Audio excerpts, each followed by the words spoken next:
বড় লাইট আছে কাটতে আনি লাভ দিন আবরণীতে আছে আবরণীতে লাইট লাস্ট মারছে আর ফ্রেন্ড বেশি এবার হের মারো না আইলাছে বেড়া না তো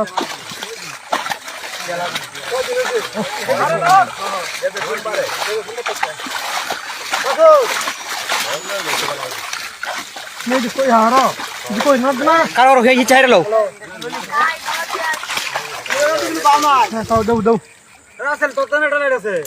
ময়মনসিংহের কাশীগঞ্জে কামারিয়া চারিয়া বিলে একটি অজ্ঞাত লাশ পাওয়া গেছে। যদি কারো কোনো মানুষ হারিয়ে যায় তাহলে এখানে এসে দেখতে পারেন।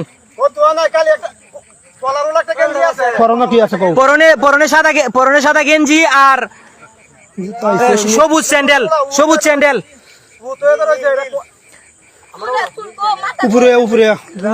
উপরে পানিতে ভেসে আছে। লাশ প্রায় অর্ধগলিত। কলারওয়ালা গেঞ্জি, সবুজ স্যান্ডেল আর সাদা কলারওয়ালা গেঞ্জি আর কস্তুরি নীল স্যান্ডেল আর লুঙ্গি তো লুঙ্গি নাই একবার অর্ধগলিত অবস্থায় উলঙ্গ। বেটা কিছু নাই। আচ্ছা এটা আমি কই তোমারই হইছে কেমনে এ করব একদম গিলাতে